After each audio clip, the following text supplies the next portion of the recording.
Matthew 8:23 to 27. Then he got into the boat, and his disciples followed him. Without warning, a furious storm came up on the lake, so that there were waves. The waves swept over the boat. But Jesus was sleeping. The disciples went and woke him, saying, "Lord, save us, we're going to drown." He replied, "You of little faith, why are you so afraid?" Then he got up and rebuked the winds and the waves, and it was completely calm. The men were amazed and asked, "What kind of man is this? Even the winds and the waves obey him."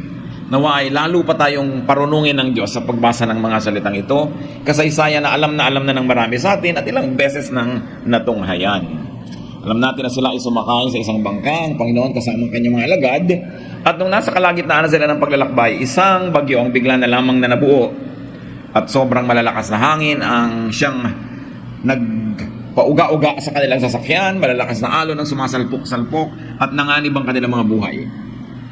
Ang mga alagad ng Panginoon ay karamihan ay mga mangingisda. Kaya alam nila kung ano ang bagyong nakakatakot, alin yung bagyo-bagyuhan lang. At itong bagyong ito, tumakot sa kanila ng gusto, nangahas sila nagisingin ang natutulog na si Jesus na hindi man lamang naabala ng bagyo. Para pa siya sigurong idinuyan-duyan at lalo pang sumarap ang tulog. So yung bagyo na tumakot sa mga disciples, ay yung bagyong nagpahimbing naman ng tulog ng Panginoon. So merong isang bagyo, may dalawang reaksyon sa bagyong ito. At nung nagising ang Panginoon, dahil siya nga ay pinukaw, sabi niya, "Ano ba kayo? Napakahihina naman na inyong mga pananalig." At ang kanyang ginawa, sinaway niya ang alon, sinaway ang hangin, tumiwasay, tumahimik ang buong kapaligiran, at yung kanina'y takot, napalitan ng paghanga sa kanya, sa puso ng mga alagad. Let's talk about the storm outside. Narito yung sasakyan na ito, at meron siyang bahaging medyo ilalim na pwedeng higaan, at doon nga tahimik na nakahiga ang Panginoon, at meron siyang inunan doon na maginhawang bagay. But there was this raging storm outside the vessel, outside the boat. And the disciples and Jesus, as we have seen in the story, were on the boat together. Isang bangka, maraming sakay, pare-pareho lang na nakasakay doon. They were in that same boat together. We have seen that a furious storm outside rocked the boat, and Jesus remained asleep, calm, and mysteriously peaceful. He was even restful. The disciples were afraid of drowning, so they roused the Lord, and they asked Jesus to save them. Jesus rebuked them for their lack of faith, and then rebuked the winds and the waves that obeyed him and calmed down. The men were amazed. Yun yung bagyo sa labas. Yung bagyo sa labas ng sasakyan ay nagtagumpay na takutin at guluhin yung mga alagad kasi meron pang isang bagyo. The storm inside. This is the unsaid, that which you can see only between the lines. The storm outside was common to Jesus and the disciples. Pareho lang naman silang nasa bangka, pareho lang silang nakakalog, pareho lang silang inuuga ng bagyo, pero magkaiba ng reaksyon. Why did Jesus react differently to the storm that was happening and raging outside the vessel? And why did the storm have different effects on Jesus and the disciples? The storm outside did not bother Jesus because he had no storm inside him. Payapa yung kanyang loob, tahimik, tiwalang-tiwala sa Diyos Ama sa langit, walang atraso sa kapwa, walang baggage, walang guilt, walang galit, walang jealousy, walang bagyo sa loob na pwedeng kapitan ng bagyo sa labas. He was calm and peaceful inside him. Alam natin yan na kung minsan maraming nakawan na nangyayari sa isang kumpanya, pag nagkaroon ng investigasyon, meron palang insiders complicity. Meron palang tagaloob na nagbukas ng pinto kaya nakapasok yung magnanakaw. Meron palang tagaloob na nagbigay ng mga sikreto kung paano nanakawan itong isang bahay, isang kumpanya. May kakampi sa loob yung nasa labas kaya nagtatagumpay pumasok. Ngayon, yung bagyo, kung iisipin natin na isang uri ng magnanakaw o isang kriminal, may kakampi sa loob sa puso ng mga disciples. Kaya nakaya silang pasukin. The storm outside scared the disciples because they had spiritual storms inside them, as we can see in every other story that we read or hear about in the New Testament. These men, though they were with the Lord already, had a lot of trouble inside of them. Kaya may landing point, merong foothold ang bagyo. Ecclesiastes 11:10, banish anxiety from your heart, and cast off the troubles of your body. Yan ang laging paulit-ulit na itinuturo sa Old Testament man o sa New, na paalisin mo, itaboy mo, tanggalin mo ang mga alalahanin, mga bagabag, mga gulo ng iyong kalooban at isip. Alisin mo yan sa iyong katawan, alisin mo yan sa iyong isip. Kasi nagmimistulang mga bukas yan na pinto na nag-iimbita pa ng iba pa mga gulo para pumasok din. Spiritual and emotional storms whistle around. They rock the boat of our lives. They threaten even the believer. Sa atin man ngayon, kahit ka Bible-believing, Christ-centered, evangelical Christian, marami pa rin bagyo. Maraming bagyo sa labas. Bagyo na financial. Sometimes bagyo na physical, health. Bagyo na mga pagsubok na mga competition. Bagyo na iniwan ka ng mahal mo sa buhay o ayaw sa'yo ng gusto mo. Maraming bagyo. At yung mga bagyo na yan sa labas, nagiging makapangyarihan sa panggugulo sa atin kung merong kakampi sa ating puso. Sa loob. This could be fears relevant to survival and well-being. This could be fears of loss or hunger or poverty, sickness, danger, or even death. Sometimes they are fear of aloneness or sadness and emptiness.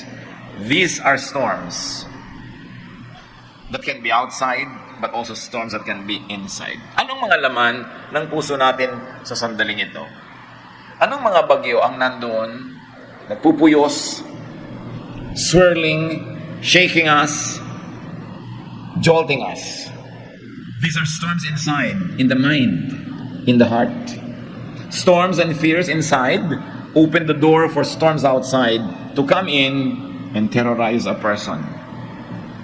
Pag maraming baggage sa loob, maraming iniisip, maraming alalahanin, madali ring magulo. Nagugulo nung labas. Napapansin nyo ba na pagka kayo pagod, mas madali kayong magalit? Kasi may bagyo ka na sa katawan mo, kaya madali ka nang maapektuhan ng may maingay lang na anak mo, nainis ka na, pero kung ikaw naman ay mahaba ang tulog at masarap na masarap ang pakiramdam, kahit anong ingay ang gawin, hindi ka naiinis. Kasi may bagyo ka na sa loob, madali kang bagyuhin sa labas at naapektuhan ka rin. Kung sobra kang gusto magpa-impress sa bisita, konting mali lang ng hain ng mga naghain, may katulong ka, nung katulong, galit ka agad. Pero kung hindi ka naman obsessed magpa-impress, hindi ka magagalitin agad. Kasi meron kang agenda kung minsan na gustong-gusto mong maabot. Pag hindi mo naabot, you get upset. Kami mga tao na mas relax kaysa sa iba. Halimbawa, ang magkapatid na si Mary at si Martha. Dumating ang Panginoong Hesus sa kanilang bahay para magturo. Ang inatupag nitong si Mary, maupo do't makiupo sa kalalakihan para marinig yung turuan. At si Martha naman became very busy with the kitchen. Hindi masama, dahil siyempre sino naman papakain, sino magkakain. Pero meron siguro pa siyang ibang iniisip, yung sobrang gandang hain, sobrang ayos na pagkain. You know, sometimes you are a perfect host, not because you love to please, but probably because you love to impress. Magkaiba yun. So what is in your mind? If you like to impress, you get upset easily if the impression is not being made. Kaya nung gulong-gulo si Martha, at sinabi pa niya kay Lord, yung babae nga na yan na Mary, papuntahin mo Lord sa kitchen, at matulong-tulungan ako, maraming gagawin. Hindi naman siya pinakinggan ni Lord eh. Luke 10:40-41. But Martha was distracted by all the preparations that had to be made. Martha, Martha, the Lord answered, you are worried and upset about many things. Relax ka lang. You don't have to be a perfect host. We can have a very simple meal. What is important is to partake of the spiritual meal that your sister had chosen for herself. And that is the better choice. Sabi ni Lord, relax ka lang. Mary was one with Jesus, so she was serene, while Martha was not, so she was vexed. Ang goal ni Lord magturo, si Mary na upo para matuto. Yung goal ni Lord at goal niya pareho. Tahimik ang loob niya. Pero iba yung agenda ni Martha. Magkaiba sa agenda ni Lord. Ang naging dahilan, ang naging bunga nun, ligalig na ligalig siya at gulong-gulo. The result was that she was worried and upset about what Jesus called needless things. Hindi naman totally completely needless yun, but compared to the benefit of being still, quiet, and listening to the teaching, yung maging busy sa kusina became needless all of a sudden.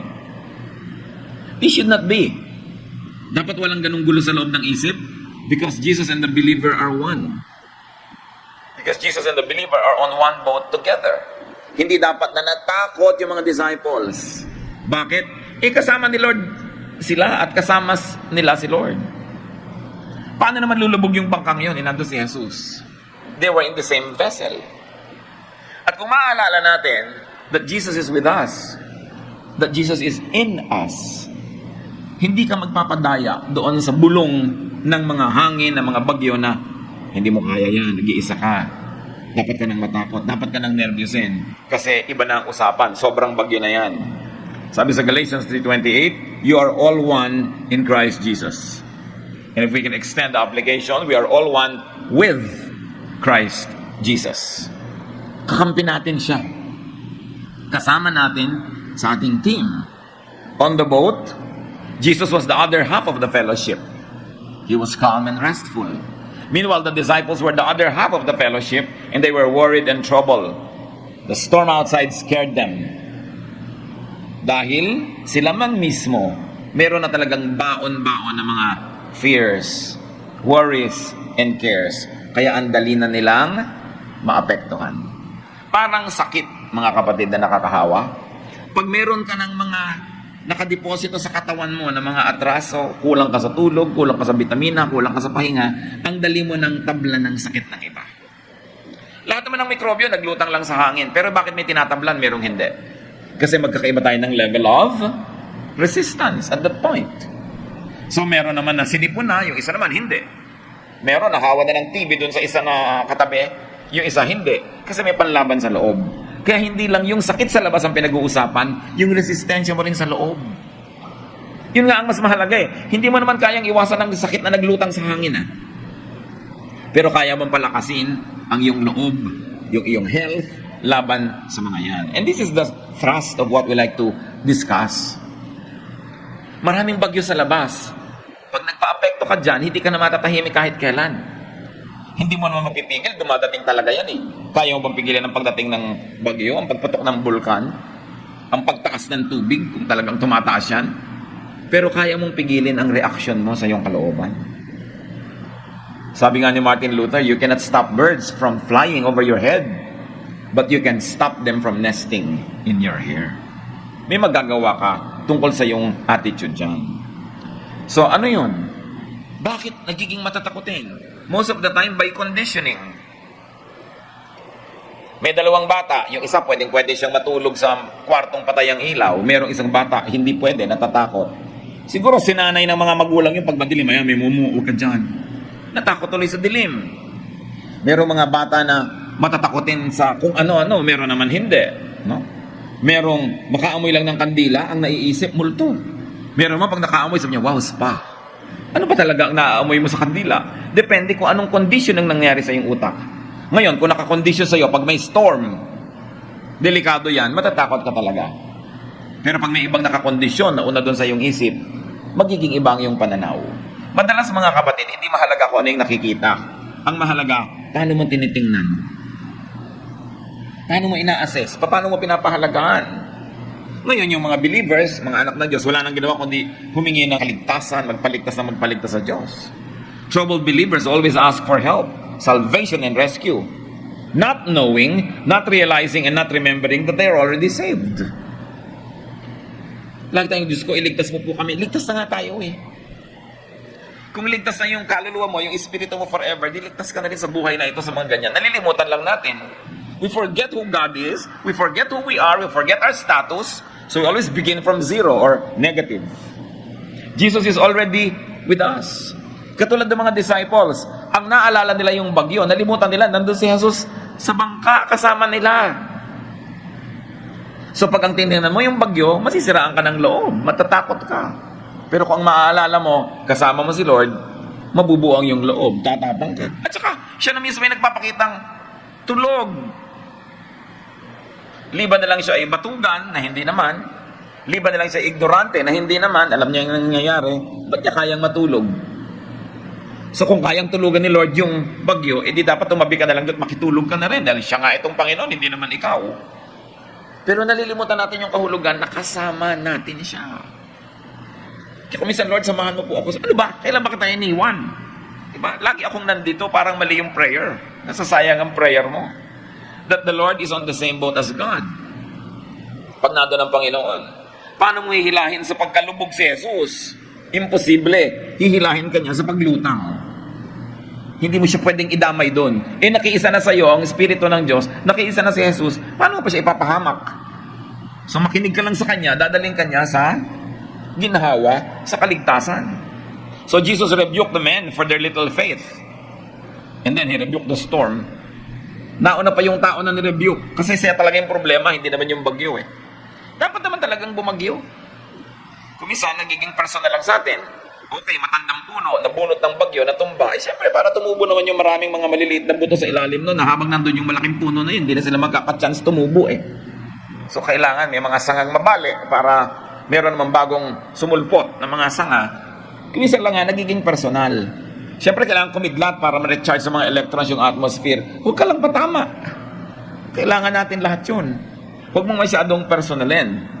So the storm in the story calmed down. And then the believers remembered the fact that Jesus is Lord, even over the winds and the waves. Mabuti pa yung hangin at saka yung alon, nung sila'y pinatahimik, tumahimik. Yung mga tao, ilang beses nang tinuturuan, manahimik. Hindi manahimik. Halos ang pinakamaraming turo ng Panginoon sa Bible, fear not. Don't be afraid. Believe. Trust me. Trust God. Paulit-ulit yung tema na yan, pero hindi mangyayari sa buhay ng tao.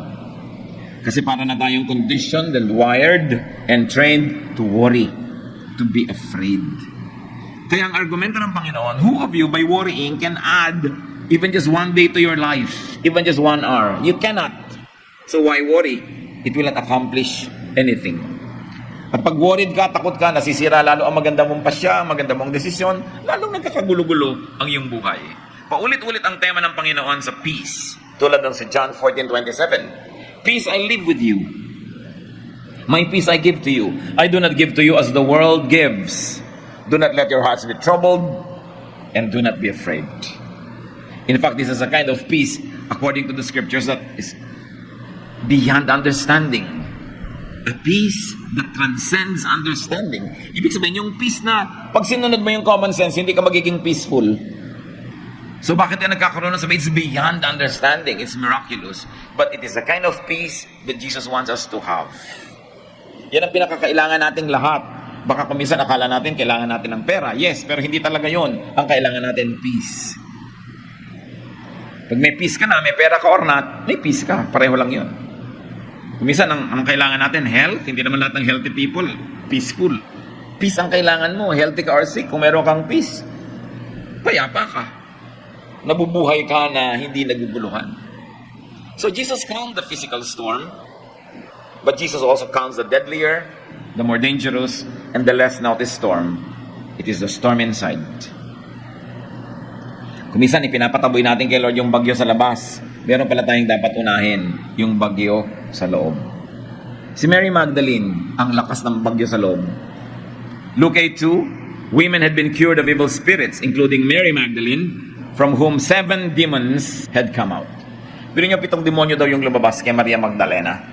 Kung yun naman ay actual literal ang demonyo, o sagisag ng napakaraming nagpahirap, nagpagulo, nanakot, sumira sa kanya, lahat yun napawi, nawala. Noong ang kapayapaan ng Panginoon ay kanyang tinanggap.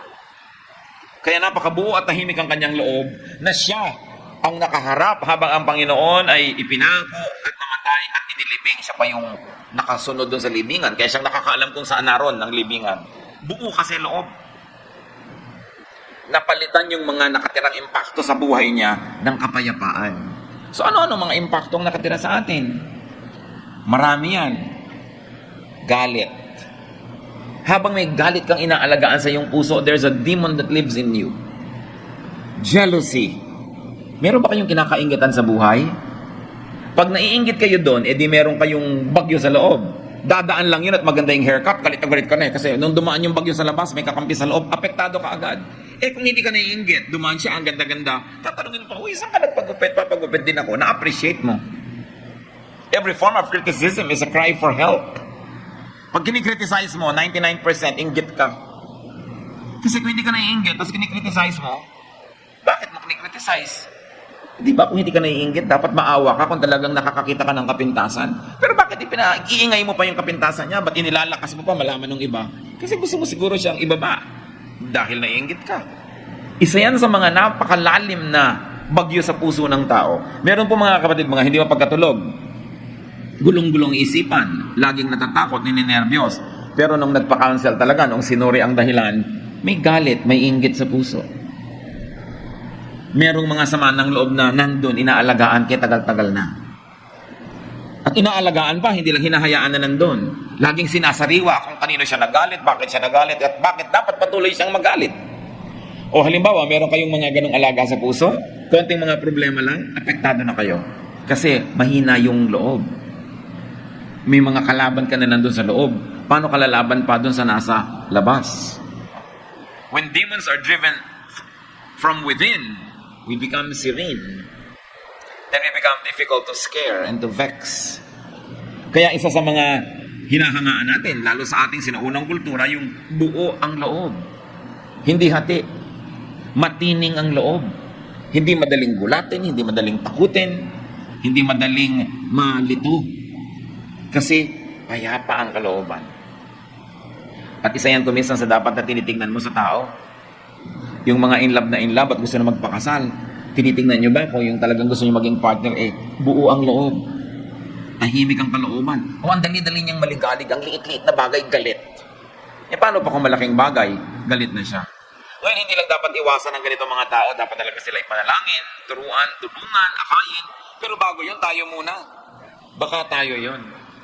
Sa Mark 5:15, when they came to Jesus, they saw the man who had been possessed by the legion of demons sitting there, dressed and in his right mind. Itong taong to, 2,000 demonyo ang tumira sa kanya. Nung pinalayas ng Panginoon, dati siyang agitated, ang gulo-gulo, hindi siya matahimik sa isang lugar. Ayun, nakaupo, tahimik. Alam niyo ba yung maupo lang sa isang lugar, accomplishment na yan? Kasi may mga taong sobrang gulo ng loob at isip, hindi pwedeng maupo ng matagal. Tayo, upo, lakad, tayo, upo, hindi mapakali. And he was dressed. Ibig sabihin, dating undressed. And he was in his right mind. Dahil napaalis yung mga nakatirang bagyo sa buhay niya. Ano kaya yun? Dapat nating isipin, baka merong nakatirang bagyo. A resident evil in our hearts. That's why it is as easy for the other evils around to affect you so much. Sabi sa Matthew 11:29-30, sabi ng Panginoong Jesus, learn from me and you will find rest for your souls. Pero niyo may bagyo, ang tahimik na Lord, restful siya. Kung minsan hindi mo malaman kung may inis ka o hahanga sa taong mga sobrang restful. Diba? Yung dapat nang mag-alala, tahimik pa rin. Yung nagtataka ka, saan kumukuha ng peace of mind tong taong to? Lagi na lamang nakakatulog ng mahimbing. Samantalang ako, balisa. So at the end of the day, ikaw yung puyat, siya yung hindi. Kasi siya yung hindi masyado nag-aalala. Don't mistake this for irresponsibility, ha? Meron naman talaga nakakapagtaka, dapat na maligalig, hindi pa daliligalig. No? Mga ama ng tahanan na wala nang kakainin yung pamilya, tahimik na tahimik pa, at na-enjoy pa magtong-its. Diba? Parang, saan ka kumukuha ng peace of mind? Irresponsable ka kasi. Siyempre, meron a certain level na dapat ka nag-iintindi. Pero hahangaan mo yung tao na kaya niyang palampasin ang mga bagay. Dahil tahimik ang kanyang kalooban. If storms outside easily scare you, test your heart. Baka may bagyo sa loob. Kung kayong mga kapatid, sabi niyo, ako irritable, ako madaling magalit, ako parang laging nagugulo, natatakot, ninenervyos, maghanap-hanap kayo ng nagtatago ng mga impacto sa loob ng puso. Kasi dapat paalisin, katulad kay Mary Magdalene, 7. Yung isa 2,000, o sino dyan ang tatalo doon? Baka meron. Kaya wala nang masaya, wala nang maganda, lahat na lang pangit, lahat na lang nakakainis, lahat na lang nakakagulo. Kasi sa loob mismo magulo. Yes, indeed, in life there are some, what people might call scary facts. One is that there are and there will be storms outside. Amin yan. But what is the reassuring fact? That Jesus is on the boat with you.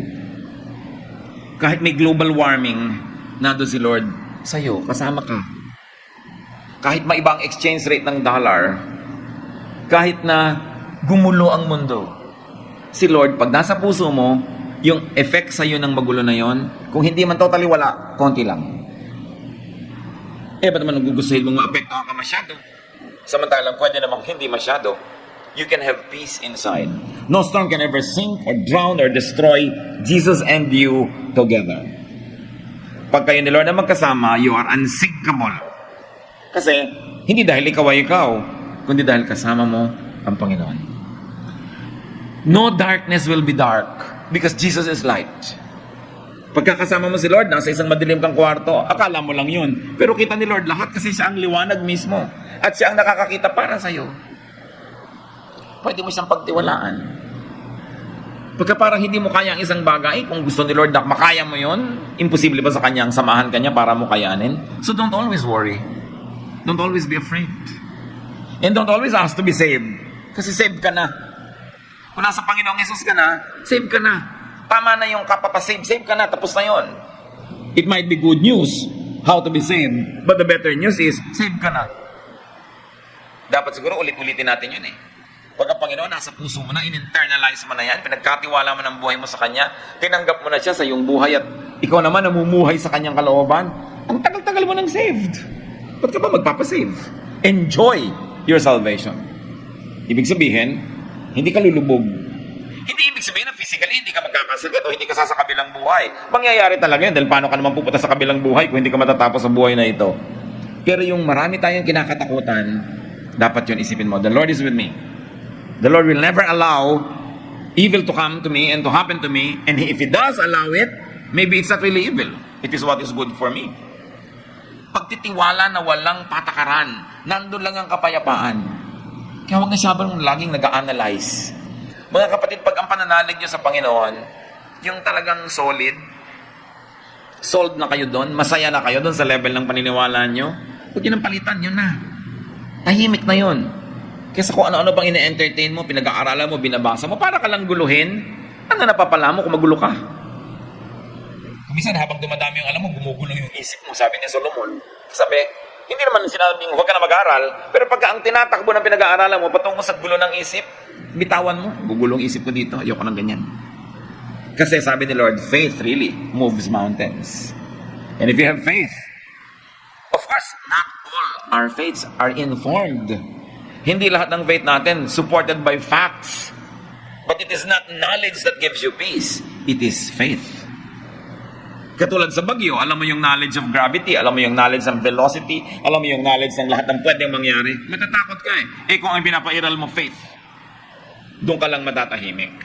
Kaya kailangan pananalig. You only need to internalize and remember and apply that truth. 1 John 5:18, Jesus keeps the believer safe, and the evil one cannot harm him. Huwag ka laging natatakot. Romans 8:38-39, for I am convinced that neither death nor life, neither angels nor demons, neither the present nor the future, nor any powers, neither height nor depth, nor anything else in all creation will be able to separate us from the love of God that is in Christ Jesus our Lord. Walang pwedeng maghiwalay sa iyo sa pag-ibig ng Diyos. At pag alam mo yon, tahimik ka. Wala kang pwedeng puntahan, gawin, maranasan na hindi mo kasama ang Diyos. So don't let storms, and don't let the storms outside and inside scare you. Most fears are just illusions, imaginations, extended imagination. So rebuke and calm the storms inside you, and no storm outside can bother you. Parang palakasin mo ang iyong katawan. Mag-exercise ka, kumain ka ng tama, magpahinga ka.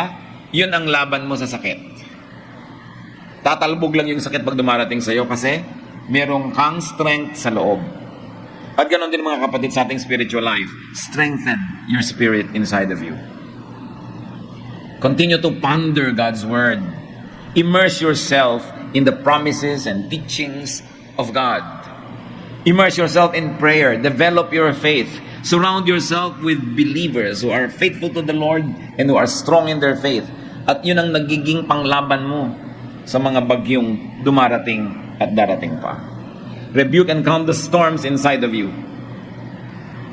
Mas mahalaga yung nasa loob kaysa nasa labas. The same heat that melts the wax hardens the clay.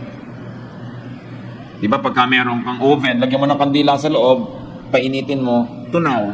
Pero maglagay ka ng palayok na hilaw pa, titigas. So may lumalambot, may tumitigas, may natutunaw, may nabubuo. The same heat. Tulad nitong bagyo na ito, may naguguluhan, may natutulog. The same bagyo. So anong gusto niyong effect sa inyo ng mga bagyo? Tulugan. The only way to do that is to continue to develop your personal relationship with God, your faith, and to continue to believe that God loves you and God takes care of you. Pwede mo naman baligtarin yun. Don't believe that, doubt that. Pero ano magiging bunga sa'yo? Meron mga nagtatanong pa nga Pastor, kumisang po para may mga verses na sabi nung isa A, tapos sabi ng isang verse B. Ano po ba yun? Mali ba yung isa? Yung isa tama? Sabi natin na, well, kung nandiyan pareho yan, di parehong tama yan. Baka nagbumuka lang magkaiba kasi hindi mo kayang pagdugtungin sa isip mo dahil sa scholarship mo. Kaya mukha tuloy magkaiba. Ngayon, ipagpalagay na, halimbawa magkaiba talaga, di parehong tama yan. Dahil parehong nandyan yan saan po ako lalagay? Di ko sa kamasaya doon ka lumagay.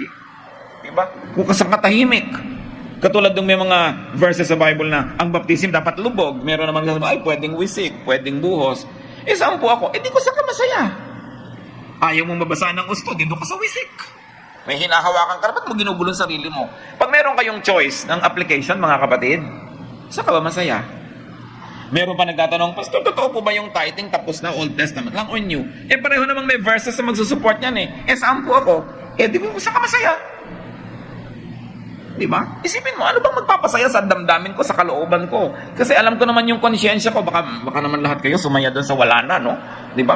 Isipin mo rin, tama ba tong kasiyahan ko? Is this a selfish kasiyahan? Or is this a kasiyahan because I know that what I'm doing is correct? So, huwag niyong ginugulungan ang sarili niyo kumisan. Yan pa, Pastor, ilang po ba talaga pinakain? 5,000 o 4,000? Ano ba problema mo kung 4,000 o 5,000 yun? Basta marami. Tahimik ka. Bakit mo laging ginugulo? Diba, Pastor, pwede po ba akong mag-thanks or not? O kung ina-allow at ina-encourage sa iyong congregation, meron naman talaga mga verses na nag-encourage, di mag-thanks ka. Pero kung nakakagulo ka sa iba, manahimik ka, mag-thanks ka sa isang sulok. Dahil kailangan ka pa bang may audience para ka mag-ganon? So, dapat, pagka matagal na tayo sa Panginoon, mga kapatid, hindi na puro basic questions. Hanapan mo na kung saan ka maginawa. Humanap ka ng lugar kung sa katahimik, payapa at masaya. Di doon ka mag-operate, lalo at covered ka ng verse. Ngayon, huwag mo na problemahin yung kabila. Dahil doon sila masaya Kaya may mga silent night Christians, may mga joy to the world Christians. May mga kantahan na ang haba-haba-haba, 2 oras na, hindi pa tapos. Kung doon ka masaya, dito ka umattend. Pero kung pag ikalima na, ano ba, ang dami namang kanta. Di huwag ka doon, lumipat ka sa maiksi ang kantahan. Kasi maiksi at mahaba, pareho lang naman yun So, saan ka masaya? Saan ka tahimik? Saan ka payapa? Huwag mong guluhin ang buhay mo.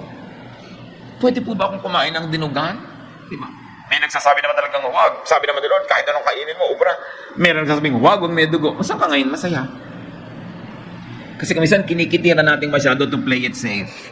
Remember that the Lord sets us free. Kailan kaya natin ma-appreciate yung kabaitan ni Jesus na sabi niya, I came that you may have life and have it to the full.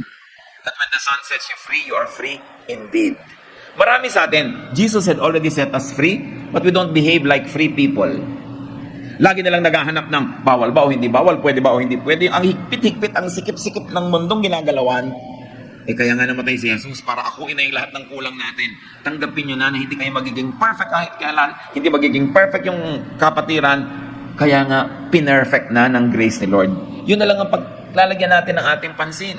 Kahit hindi perfect sa tingin natin yan, perfect yan sa tingin ng langit kasi pinuna na ni Kristo lahat ang kulang niya Of course, a true believer will not abuse that. But a true believer will have peace, knowing that he cannot be perfect this side of eternity. And you charge to the cross whatever you cannot accomplish yourself. Kaya nga may cross. So relax and enjoy the journey. Hindi bawat bagyo nagpapalubog ng barko. Pero kahit man lumubog yun o hindi, pagka napuyat ka na, hindi ka na nakatulog, nag-alala ka na, para ka na rin lumubog nun. At kung natuloy ang paglubog, 2 beses kang lumubog. Nung unang ini-imagine mo at saka nung natuloy talaga. Ang problema sa sobrang imagination, kahit hindi matuloy ang paglubog niyan, at least minsan ka nang nagdusa, para ka na rin lumubog. That's why isa sa mga dapat nating dinidisiplina mga kapatid, yung pag-iisip, yung imagination.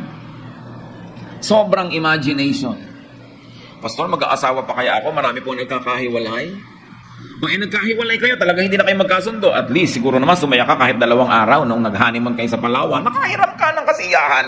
Hindi meron ka ng baon hanggang tumanda kang kasiyahan. Binabalik-balikan mo sa iyong puso. Kesa you play it too safe, thinking baka maghiwalay din, wag na lang. Wala ka man lang naranasan. Kasi you play it too safe. Your safety is in the hands of Jesus. It's not really in your hands. So sa Kanya ka magtiwala, sa Kanya ka lumapit, sa Kanya ka laging manalig, at lagi naman natin siyang kasama. Gano'n natin katagal bago maunawa, nakasama natin lagi si Lord. At hindi kasama na judgmental, ha? Kasamang umuunawa, nagpupuno sa kulang, nagpapatawad sa mali, nagpapaliwanag sa madilim, nagpapaayos sa magusot. Masarap siyang kasama, hindi katulad ng maraming religious people. Nakakainis kasama dahil lang higpit. No? Although, of course, the Lord has very clear standards, but you must never forget that God is gracious. He wants you to be this, but if you cannot be this, His loves make you this, although you are not really. Pagka na-internalize natin, mga kapatid, we will be more forgiving of ourselves. And we will be more forgiving and loving of other people. Then tatahimik ka sa buhay. Ano ang mga storm sa buhay na nasa puso? Guilt. Malaking storm yan. Ang daling guluhin ng taong merong guilt feelings. Ang dali niyang puyatin, ang dali niyang takutin. Anger, bitterness. Halos more than 90% of all psychological and psychiatric problems ng tao, ang pinagmumulan, anger, bitterness, envy. Pagka hindi mapagkatulog, gulong-gulo ang isip, laging nalilito, natatakot. Pagka talaga sinuri niya yung nakaraan, yung buhay niya, under informed interview o sharing, may lalabas at lalabas, may mag-emerge na isang pattern. Either ang taong ito nakulong sa isang galit nung araw na hanggang ngayon, galit pa rin niya. O galit niya sa mundo, sama ng loob at himutok. O kaya inggit, paninibugho. Yan ang dinadapuan ng mas marami pang mga bagyo. Kaya sabi sa Bible, don't give the devil a foothold. So don't let the sun go down on your anger. Ibig sabihin, sige, natural lang magalit, pero huwag patagalin. Kasi pag nasa loob mo yung galit, doon papasok si Satanas. Yun ang nagbubukas ng pinto, nasa loob na kasi siya eh. Magkaka-foothold. Ang iba pang mga evils. At ang mangyayari, lugi ka at the end of the day. Isa pa siyempre, na storm sa loob ng puso ng tao, inaalaga ang kasalanan. Hindi naman yung kasalanan na dumadapo-dapo, dumadating-dating, napapatid-patid ka, nanadapa ko minsan, nangyayari yun sa lahat. So don't over-condemn yourself or others.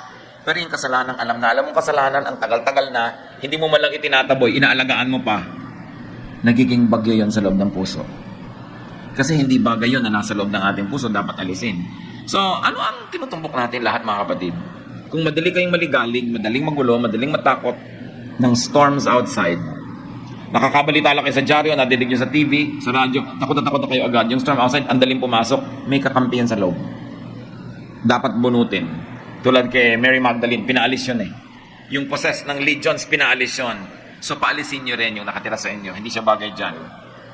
Ano ba yun? Jealousy, envy, doubt, guilt, anger, bitterness, or sin. Ang sin, ang simple-simple naman ang solusyon dyan, confess.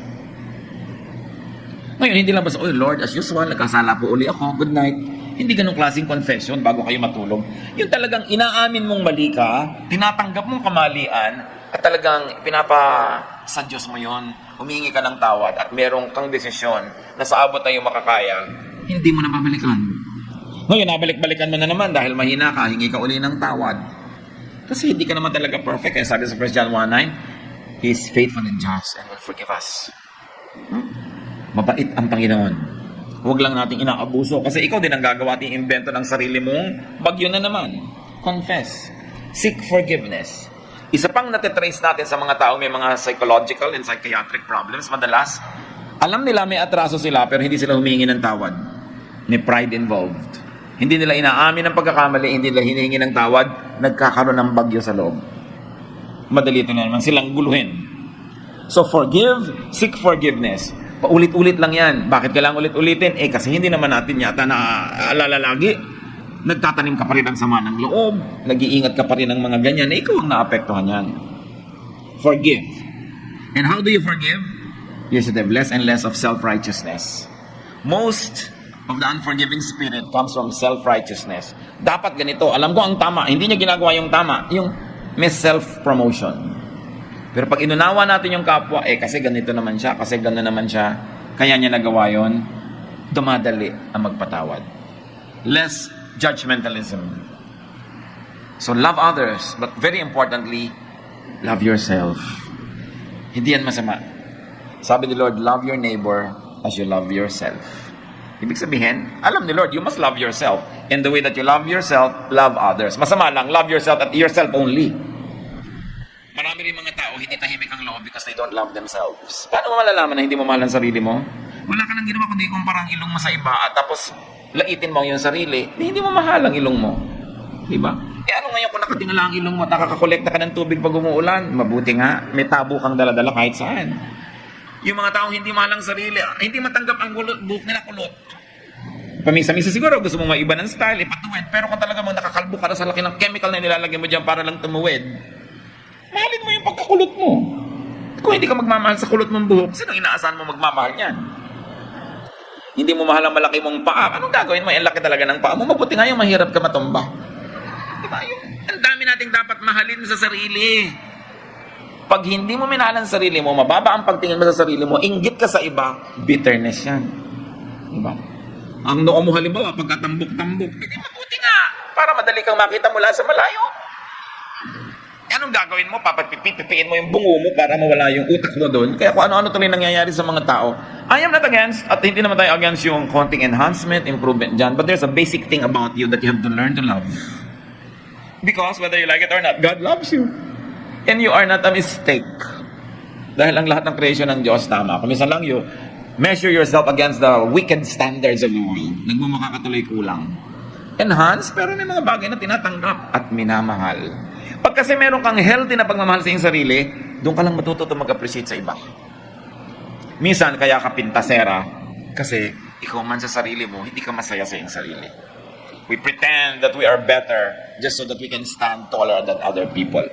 Marami tayong sakit sa loob. Marami tayong storm sa loob.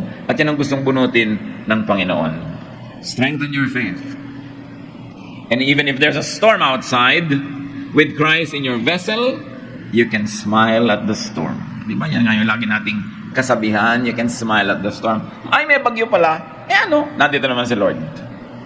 Di ba? Malaking insulto naman sa Panginoon yung takot na takot ka. Andun nga siya, katabi mo.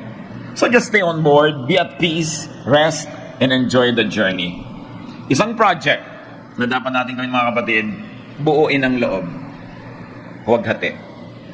Madaling masira, matakot, magulo ang isang taong hati ang loob. Halimbawa, ano ba talaga yung gusto mong gawin sa buhay at ano bang ginagawa mo talaga ngayon sa buhay? Paliitin mo yung pagkakaiba niya. Narrow the gap between what you like and what you do. Between who you are and who you pretend to be. Narrow the gap. Habang nagiging buo ka, nagiging isa ka, tumitibay ka, hindi ka hati. Kahit anong mangyari, matibay ka.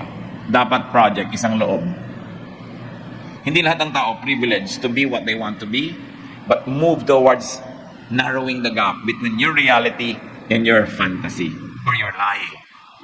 Project, patahimikin ang loob. Palayasin nyo lahat ng nagpapagulo sa inyong isip. Hindi sila dapat nandyan. And project, malinis na kalooban. Ano man ang tinatanggihan ng inyong budhi, bakit nyo pinipilit ang sarili nyong tanggapin? Whatever your conscience rejects, do not entertain. Reject. So that you and your conscience will be one. Because there's no one more lost or more weak than a person who does not agree with his own conscience. Than a person who is judged by his own conscience. Kaya kailangan magkaisa yon. Ang bunga ng ito, pagbuo ang loob, isang loob, tahimik ang loob, malinis ang kalooban, serenity. In spite of the storms. Remember, peace is not the absence of storms. It is the presence of Jesus in your heart. It is the presence of God in your vessel. Panginoon namin Diyos, salamat sapagkat kayo'y nasa amin na. At kung wala man ngayon ay isang imbitasyon, Panginoon, na sincere, nakikiisa kayo at pumapasok kayo sa aming puso. Nakikiisa kayo sa aming espiritu. Turuan niyo kami, Panginoon, na kilalanin ko anong pampagulo sa buhay namin. Ano yung mga storm sa loob na dapat palayasin para tumahimik kami. At kahit may storm sa labas, payapa pa rin kami. Panginoon, turuan mo kami na maging malinaw ang pag-iisip. Bunutin namin, Lord, yung mga nagpapagulo sa buhay namin. tanggapin namin ang iyong kapayapaan, and let us enjoy the travel and the journey in spite of the storms. Magbulay-bulay tayo mga kapatid, bago kayo tumayo, bago tayo lumisan sa lugar na ito. Identify the needless storms that you harbor inside your heart and leave them here at the feet of Jesus. Isuko natin, paalisin, tumanggap tayo ng isang brand new attitude. Kung maganda na dating attitude natin, we're still not perfect. We can still improve. So improve. At nasa ganon, we can grow from glory to glory and we can enjoy God more. In silence, speak with God and let God speak to you.